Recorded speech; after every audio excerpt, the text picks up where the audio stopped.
on July 23rd, Friends of Animals, a group that has formed, filed a lawsuit against the USDA and the U.S. Fish and Wildlife Services. And Denver is not a party to this lawsuit.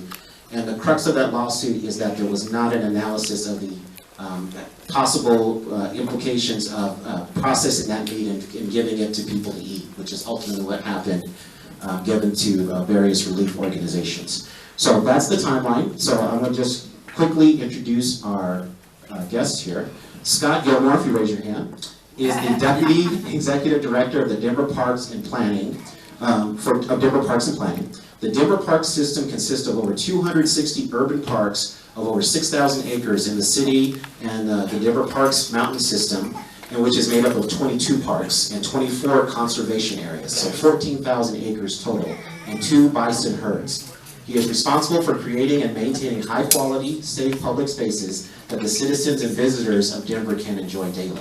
Scott graduated in 1994 with a BA in Wildlife Biology and minors in Fisheries and Conservation Biology from Colorado State University.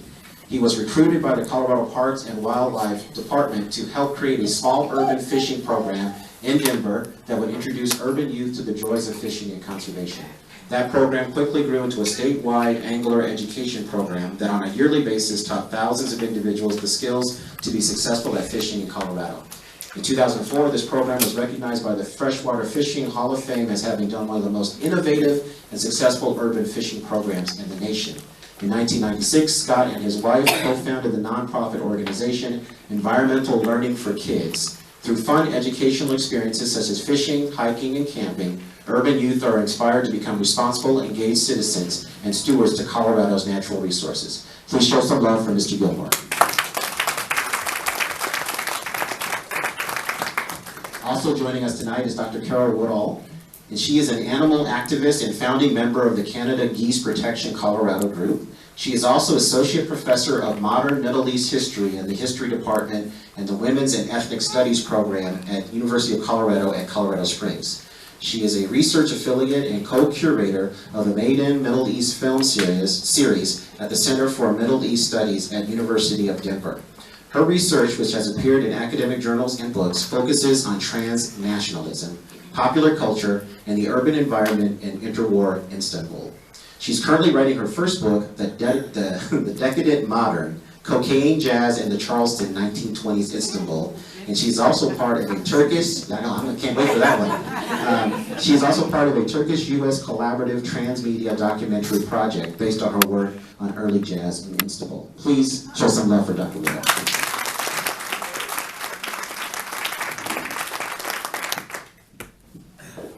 All right, this first question is going to go to you, Scott.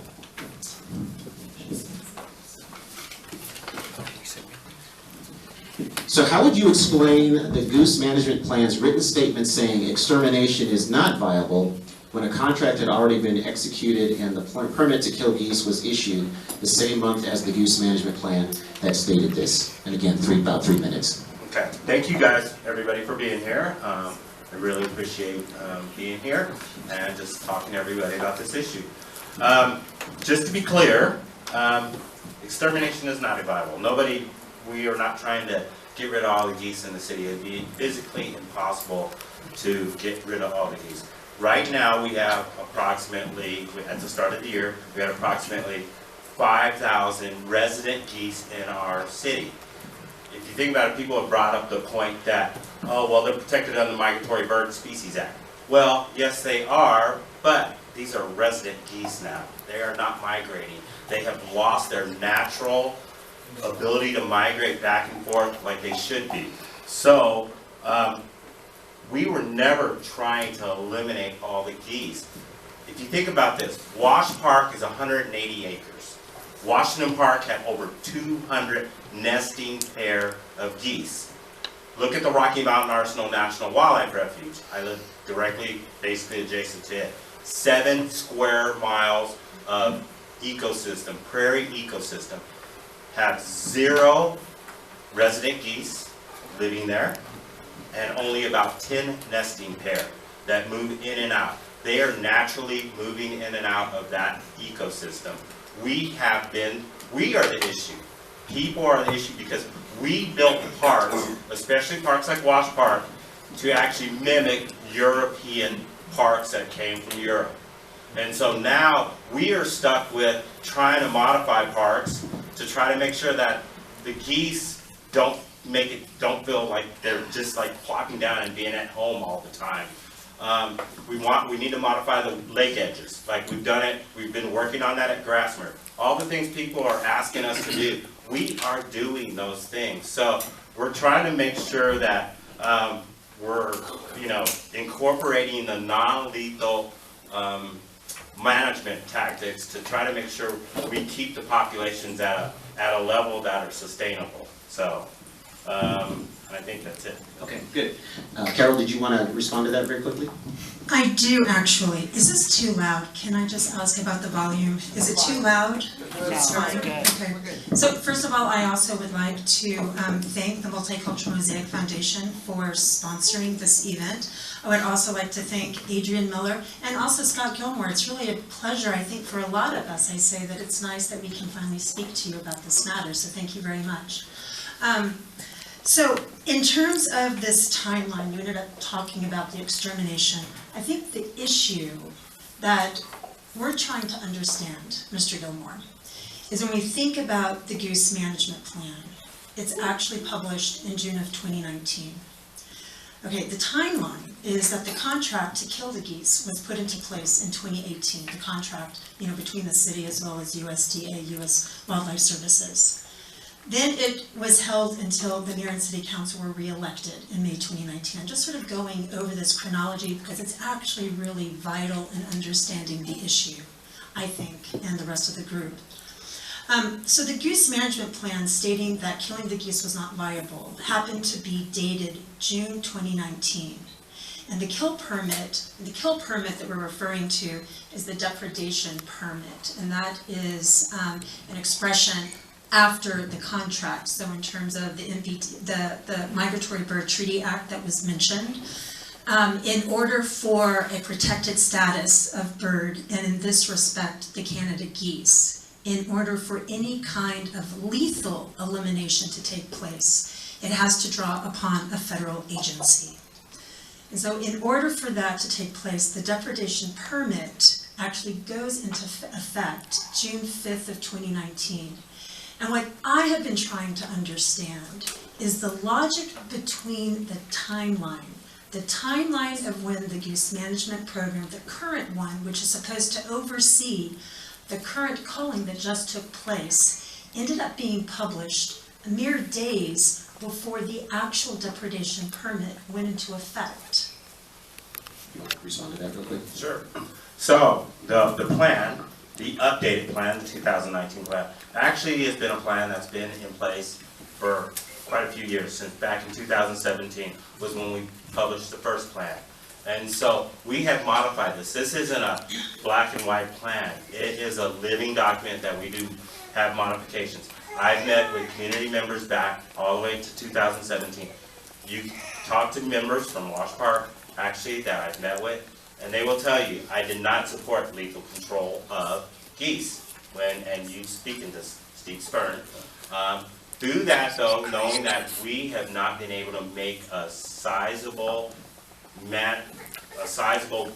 bring down the population at all. In fact, it's increased dramatically, even with all of our management tactics that we've been putting in place. There were some things that needed to be, some steps that needed to be taken. And so, I'm not gonna, the timeline is the timeline. There's certain things that need to be done. The permit for depredation was pulled by the USDA. They are the ones that actually went out and did that work. They have a contract with us to help us manage geese population. It is just not a contract to kill geese. People keep saying that we hired the USDA to kill the geese. We put the USDA under contract to help us manage the geese. We are doing hazing. We oiled over 3,000 eggs this year, and we're actively managing the population, but we are not making any. We're not bringing the population down. So these steps had to be taken. Do you mind going on to the next question, or do you have something really quick you want? I would like to say something really quickly, just in terms of this reference to 2017. So 2017 is a goose management plan that has been referenced. However, we're talking about a culling that went into effect in the year 2019.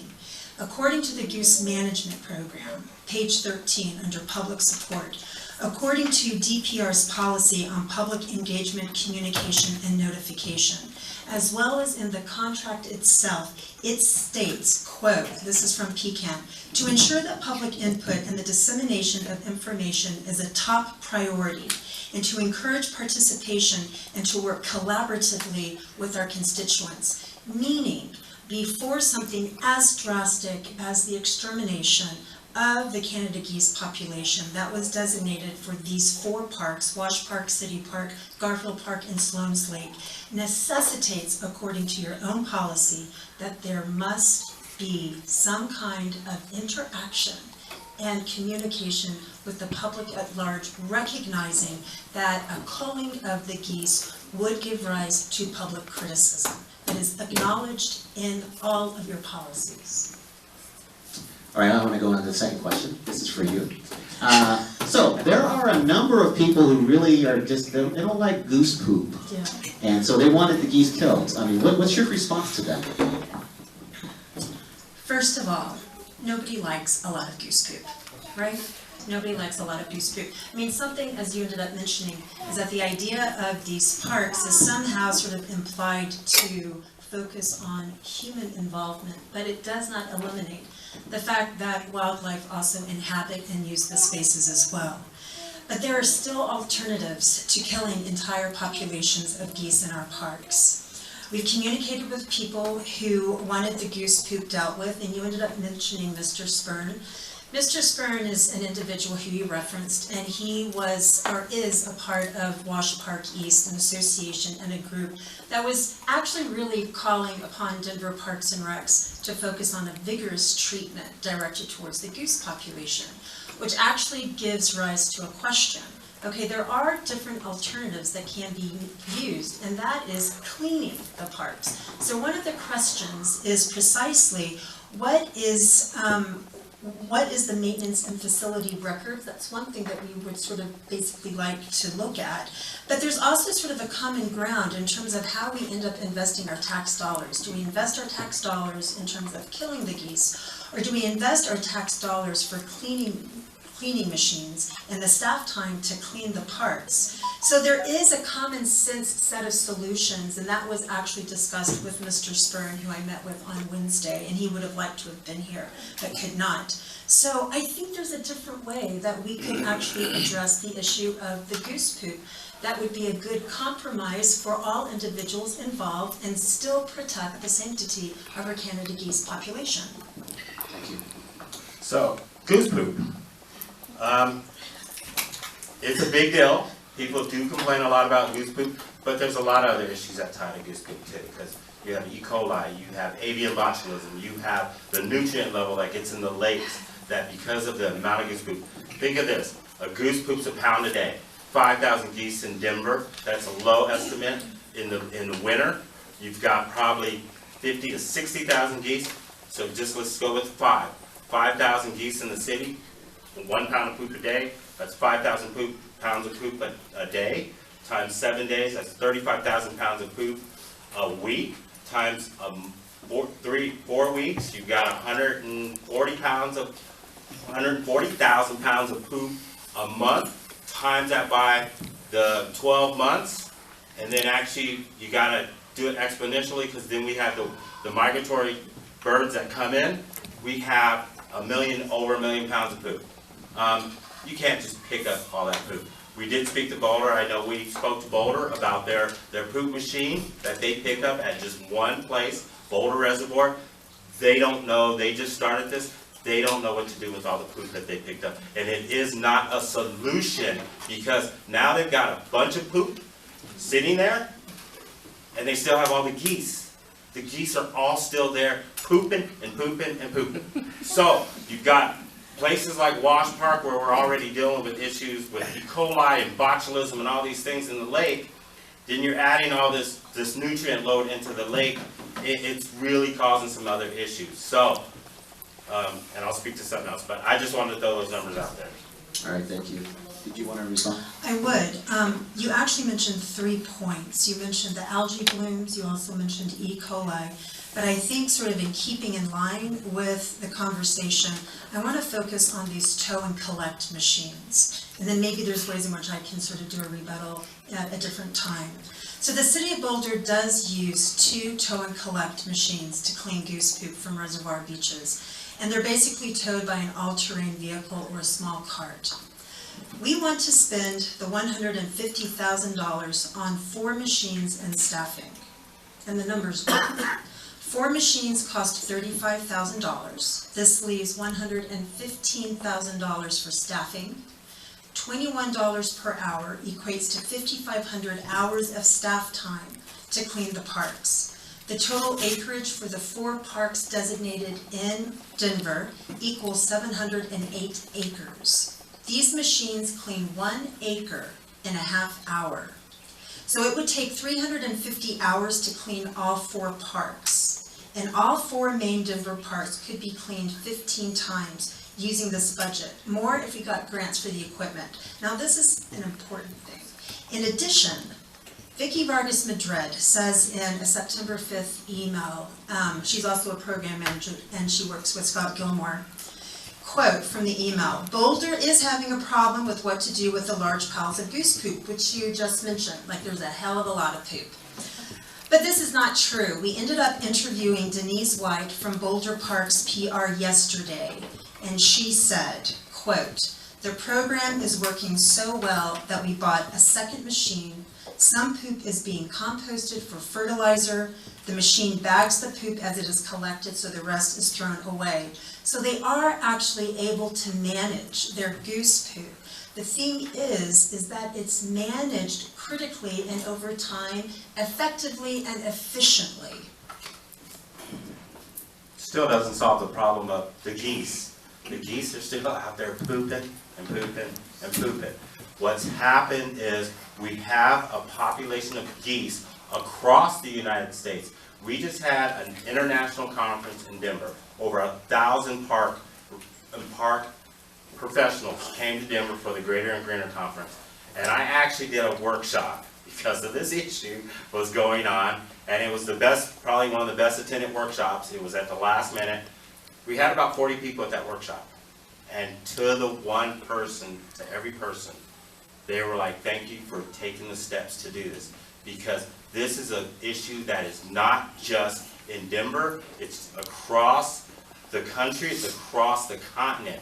I had at least 3 people from Canada that came to me and said, "Thank you for taking the steps and actually being out there." This is happening all over the United States. It's just Denver because we are Denver, and I didn't shy away from not going on camera when the reporter asked me, "What are you doing differently?"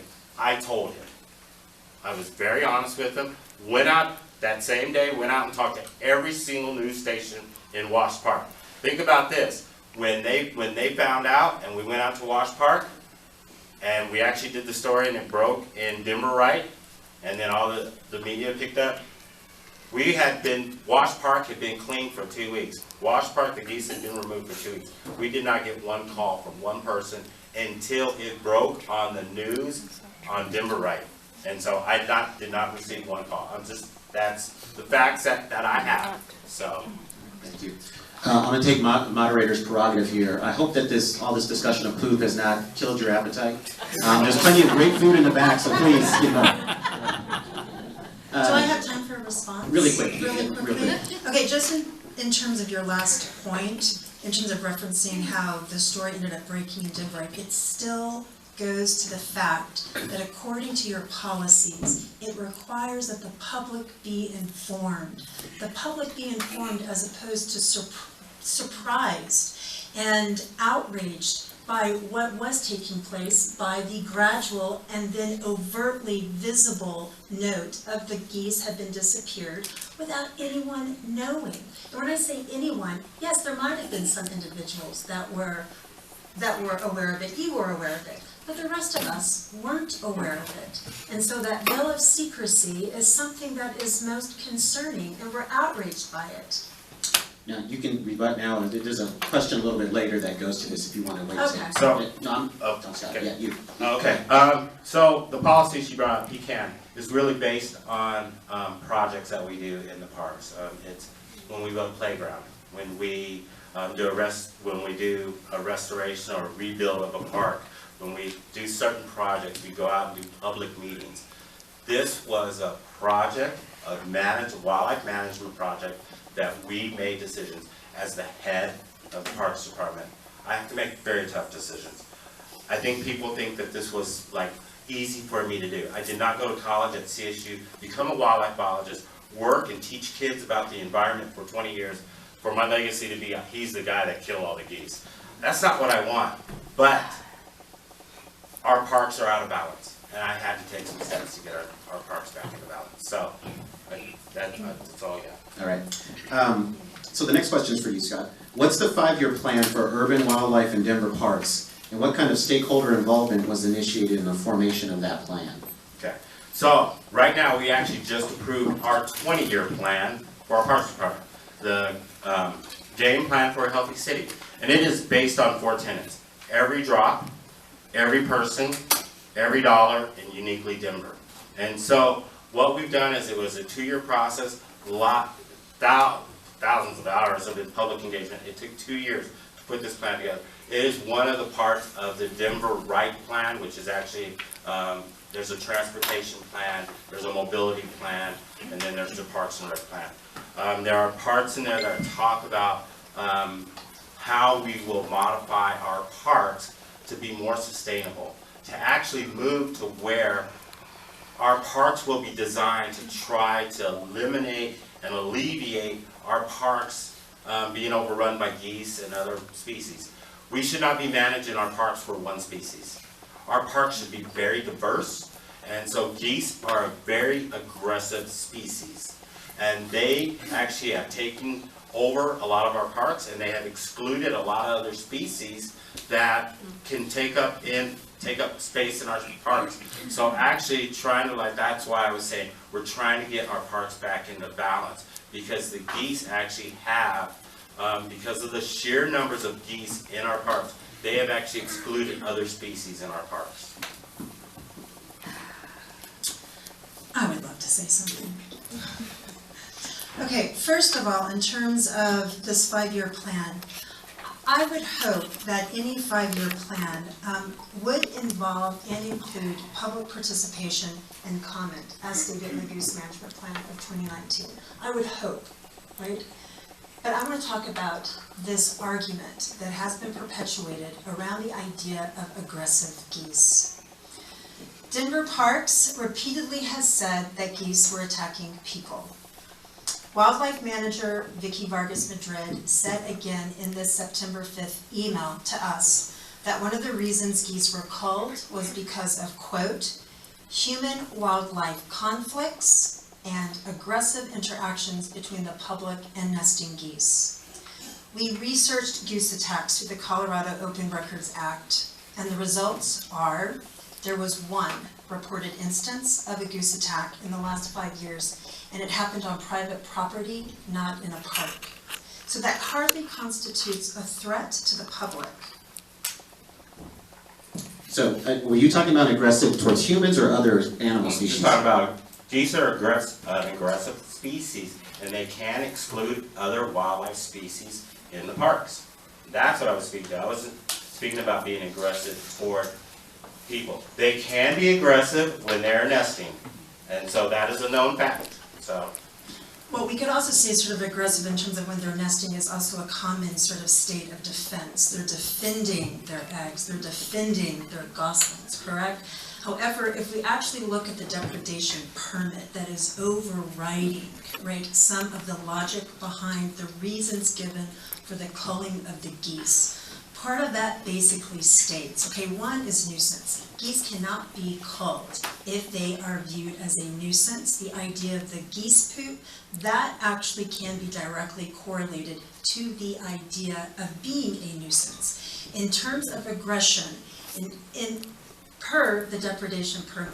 It states that any kind of threat towards humans might be used for the basis, right, of calling the geese. However, that's where we go to what were the complaints actually generated in an open forum, not anecdotally, but open records that states that there was some kind of aggression directed towards humans, that somehow there was a human threat. And there we only fall upon this one particular example that occurred on private property, not in the parks itself. So there might be complaints that you are referencing, obviously, and some of these complaints might have come from this 2017 petition that was circulated that ended up garnering 1,500. So the reference to this petition basically was initiated by the group Washington Park East Association, and they were trying to hope for a more vigorous treatment plan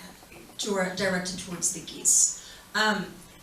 However, in conversation with Stephen Spurn, he ended up mentioning that the idea was really directed towards non-lethal means. And so the reason why I keep coming up is I do think that something that's overarching this entire issue is directly related to the policies and the permits that oversee the logic behind how a cull could take place to begin with, in addition to what kind of responsibility our city officials have towards the public at large. And this also means explaining to the public the ways in which, and the scientific evidence generated, that does support this idea that the geese themselves were somehow aggressive towards other wildlife in the parks themselves in order to necessitate. But at this stage, it seems that the key arguments being put forward is geese poop, E. coli, and algae blooms, not necessarily aggressiveness of the geese directed towards other animals. Okay. Just for the sake of time, I'll keep going. And this question is pretty straightforward, so no rebuttal on this question. So Carole, I really haven't sensed a lot of passion from you tonight, so I want to know, why is this important to you? I'm just kidding. Well, why is this important to you and your group? Oh, wow, man. In terms of passion, I think everyone who knows me out there would know that I don't have any shortage of passion. This is something that was stated at the initial protest that took place, in early July, after we as a group ended up, and when I say we as a group, I'm saying the constituents who ended up not being aware of this overarching plan that Denver Parks and Recs, that the city at large had ended up marrying with USDA, U.S. Wildlife Services.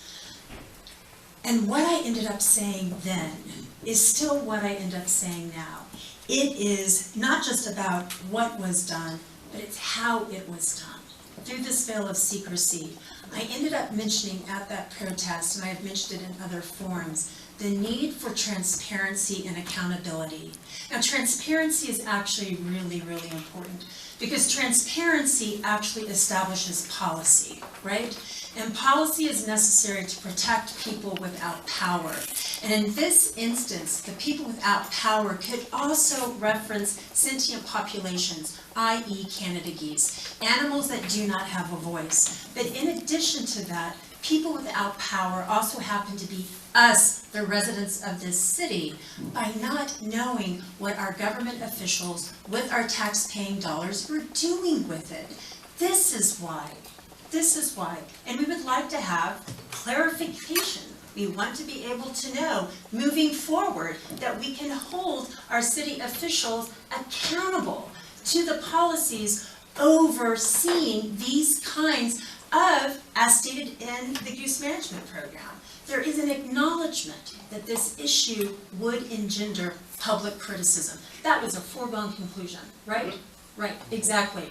And that being the fact, why wasn't there the space given for a public comment period, for us to have known as opposed to have been kicked in the gut? Why is this? Why is that passionate? That's passionate. That's good. That's good. Okay, good. Why is this important to you, Scott, this issue?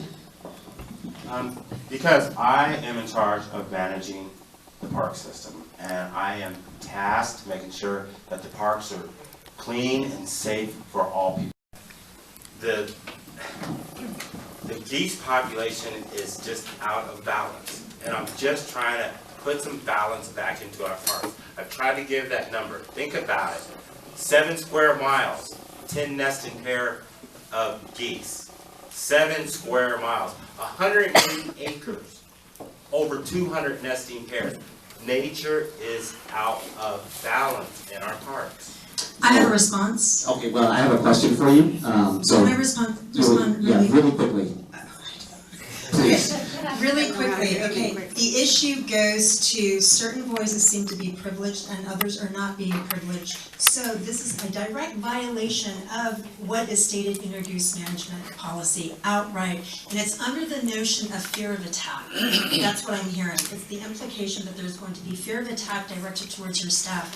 However, if we want to get around that issue, this is a creative way. Then take it out of your goose management program. Just say that there's no need for larger public support. Then we know as a group that you are operating, Denver Parks and Recs and the officials, you are effectively operating under the veil of secrecy. But what it states in the policy is that public support and public engagement is necessary. Okay.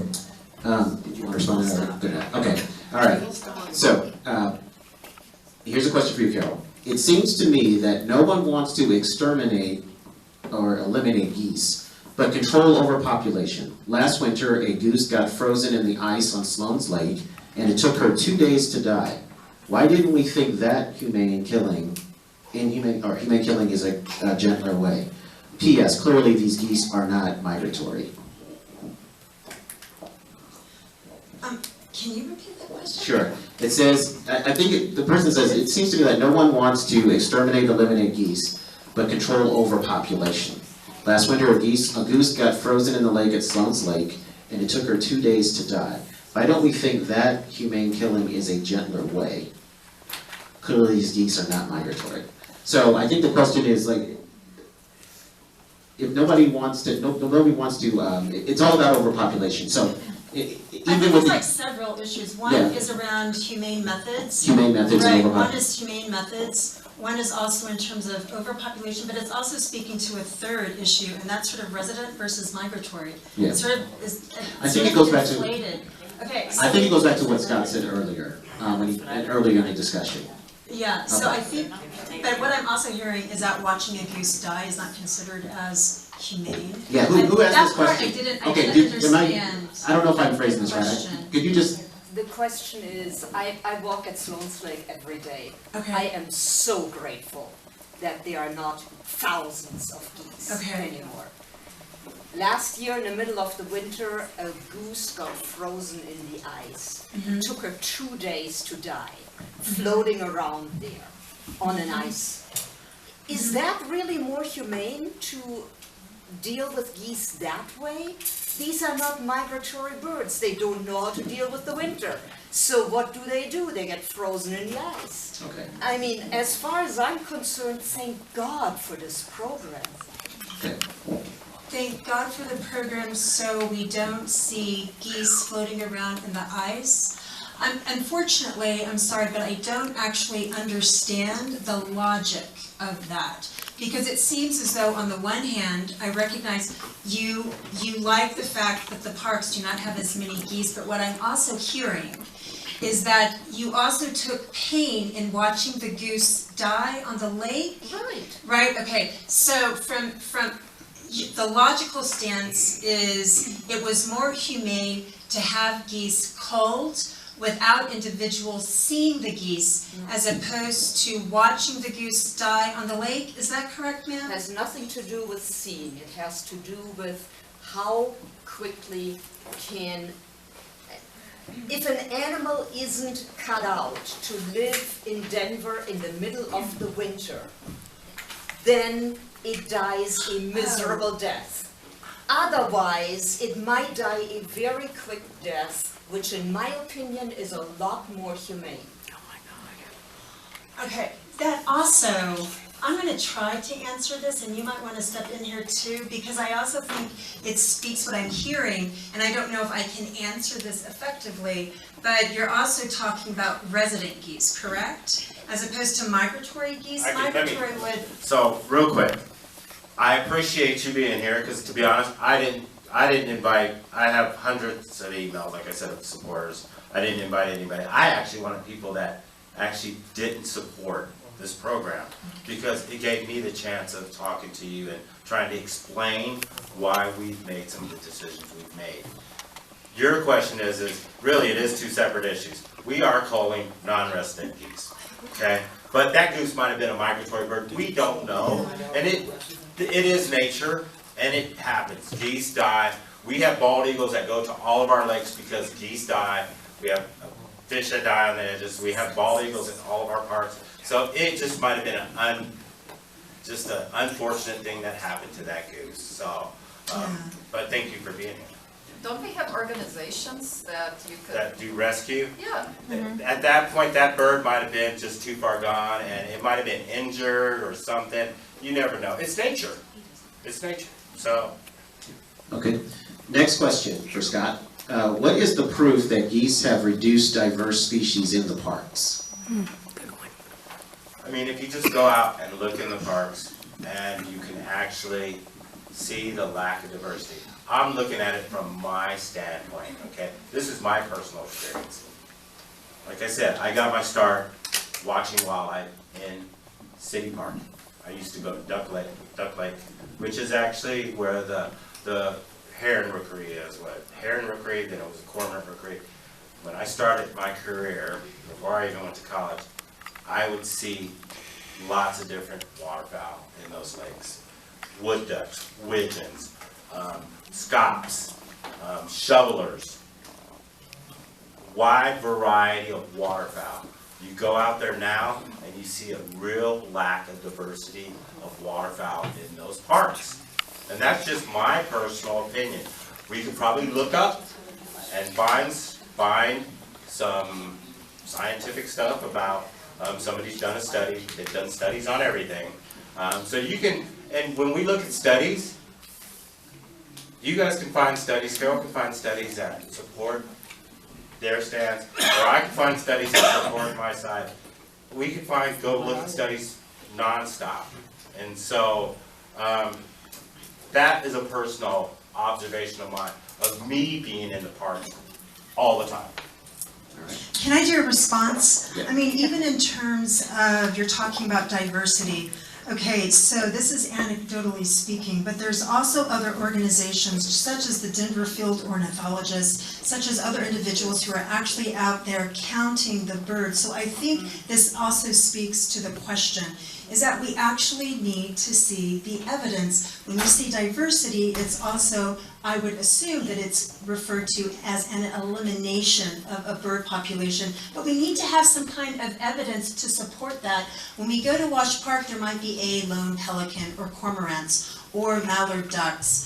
So it's not as though there isn't wildlife there. So I'm still sort of confused because we need to have evidence to support this suggestion, right, this claim that geese, and with more geese comes the elimination of diverse wildlife. All right. So, I just want to actually say this. We have not eliminated geese.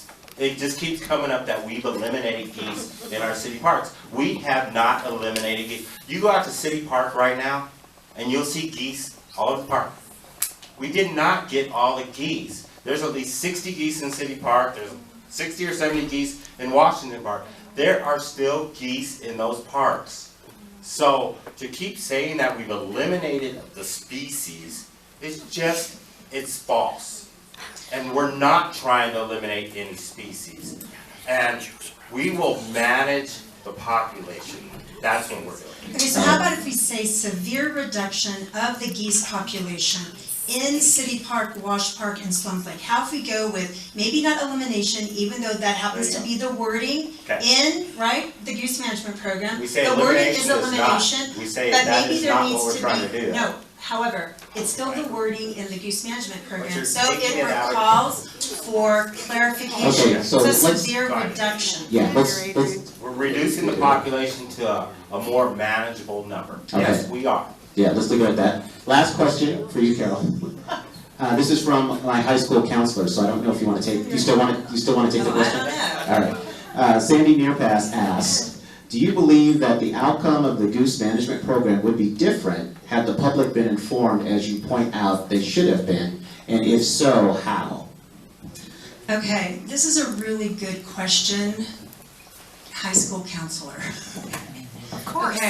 Okay, well, I think part of this is also speculative, right? I mean, we don't actually know how the outcome would have been because there wasn't the opportunity given for a public comment period, right? Even from the standpoint of U.S. Fish Wildlife Services, before a culling is supposed to take place, it's required that there be a 30-day public comment period prior to the initiation of the culling of Canada geese, as stated in the depredation permit. So we don't know what the outcome might have been, because there was never even an opportunity for the public at large in Denver to weigh in. You didn't answer the question. Okay, what? What Do would be you the think outcome? it would have been different? She did answer the question. I did answer the question. She I said did answer the question. The answer, It's speculative. it's speculative. It's speculative. The fact is that there wasn't a public comment, so we cannot, and as a historian, I'm not going to say what if. We don't know. We were not given the opportunity to weigh in. All right, Scott, did you want to respond to that? I mean, I was hired by the mayor, okay, to manage the Parks Department. I worked 20 years with Parks and Wildlife. This is my life. And I tried to make the best decisions I can for the Parks Department, okay? For all the people that enjoy the parks, and for just the overall health of the parks. And so, like I continue to say, this was done to control and manage a population that is out of control in nature. And I continually say that. You look at anywhere on the eastern plains, and you never have populations of geese like this. It is just, it's based on human impacts in these cities. It's based on climate change. It's based on a lot of things. And so we will have to take, measures to continue to manage the population. And I'm going to try my best. I will commit to try my best to do non-lethal management. But I'm also not saying that we will not cull some additional geese out of our parks.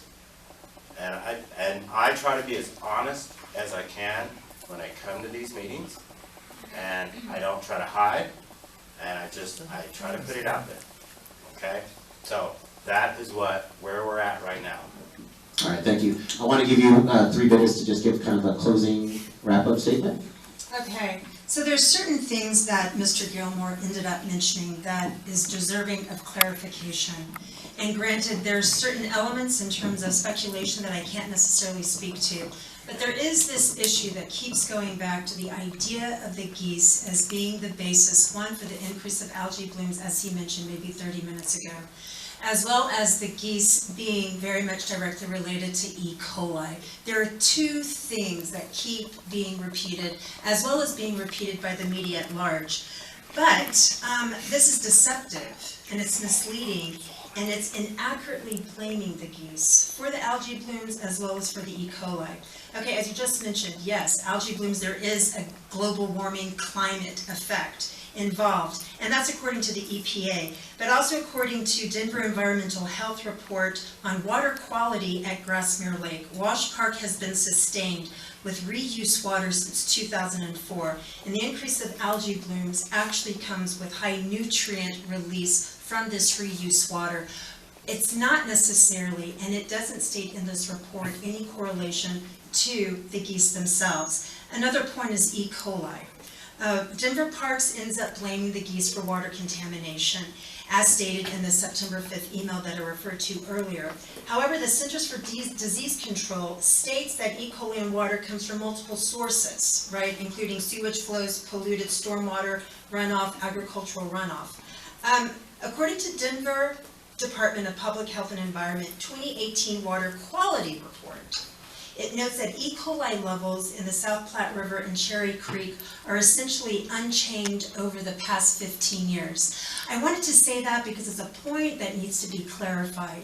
It's also going back to the issue in terms of how the parks are being used. We have to think in terms of habitat control, right? As you ended up mentioning, Kentucky bluegrass is something that is preferred, but it actually becomes a salad bowl for our geese. But what we want actually is continuation with accountability and transparency. We want to see forms of communication established that are effective about such a stated plan, such as the culling of the geese, moving forward. We would like to have some kind of recognition that before a call might take place in the future, it comes with what is stated in your goose management policy, that the public is going to be informed, that the public is not going to learn after the fact. Yes, there are other lakes that are targeted. The depredation permit is set right now to continue for another 2 years, which basically means that Wash Park, City Park, Sloan's Lake, and Garfield Lake would not necessarily be designated. However, we would like to have information moving forward in terms of how those communities, will those communities in those areas be given the possibility of being able to weigh in on their parks, in their communities. This goes back to transparency. Transparency is important for policy. Policy is important because it gives power to the people who do not have it.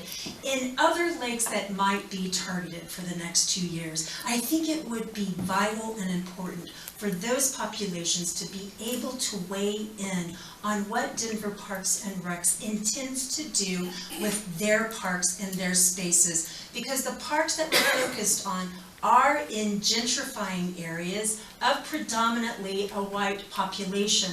And so it does necessitate more communication with the public at large in those other areas in which lakes are being targeted. All right, thank you. Scott, you have the second to last word. Second to last. I have Your last.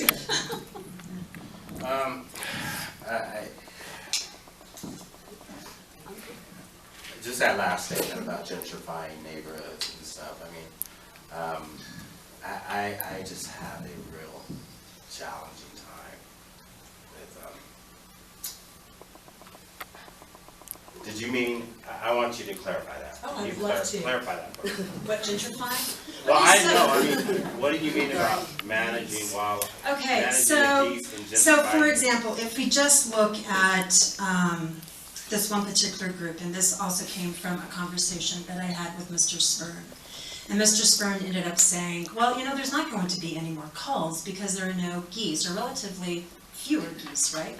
At City Park, Wash Park, and Sloan's Lake. That Garfield Lake, however, even in terms of the neighborhood itself, it is drastically different from the neighborhood surrounding Wash Park, City Park, right? As well as Sloan's Lake. Even demographically, there's a demographic difference. So in terms of the entire Denver Metro North, there are more lakes involved and more geese that I'm assuming, based on what you said, if the intention is to move forward with the call, that other areas are also going to be impacted. And what we would like is for those people in those neighborhoods to also be given the opportunity to weigh in, to know what the intention is. Got it. Okay. Got it, okay. Just want you to know, we didn't do any of the culling or management of those parks because they're surrounded by white neighborhoods, okay? They're the largest lakes. You got Wash Park, you got City Park, you've got Sloan's Lake. They were the 3 largest population of geese that we had. Garfield was next, okay? As a person of color, it almost is insulting for someone to bring up gentrification as part of this management effort. Just to throw it out there right at the end, okay? I grew up in Park Hill, I grew up in Montbello, and gentrification has nothing to do with this, okay? We're managing geese populations at the largest lakes first, and we're moving down the list. You can look at it, okay? And so, we did contact all the council members, And definitely, we stress to them, do you have any issues with us moving forward with this? Not one of them said, Scott, I have an issue with this, please don't move forward, let's do this. I communicate very well with our council members, because the last thing I would ever want to do is do something that throws them underneath the bus. They are the elected official. I am here because I want to be respectful, and I know this is a contentious issue, but I have to work with the council members that represent the citizens of this city. And that's what I did. So. Thank you, Scott. I All need to right. make a clarification No. really quick. Why not?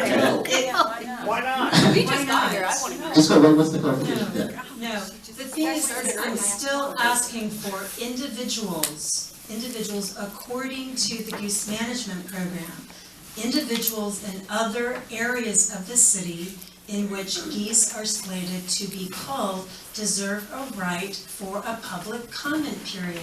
Aside from, and I apologize if there was a miscommunication or misunderstanding, my point was that individuals, community members, need to be given the right for a public comment period. I wasn't talking about city council, I'm talking about individuals who live around specific parks and lakes that are designated. Okay.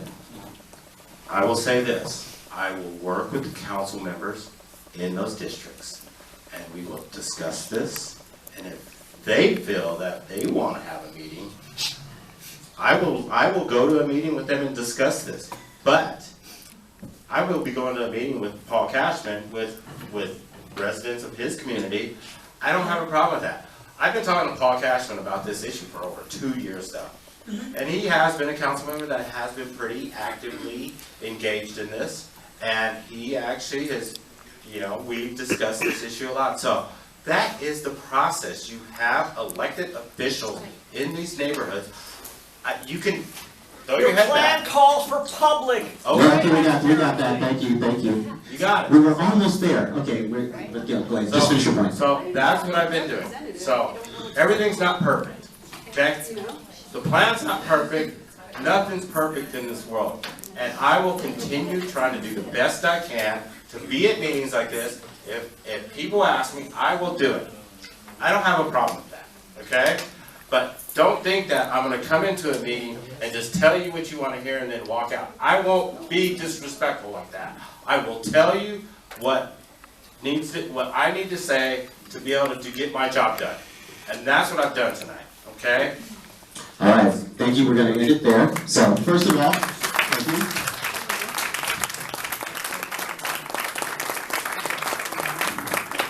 So I want to thank the Mosaic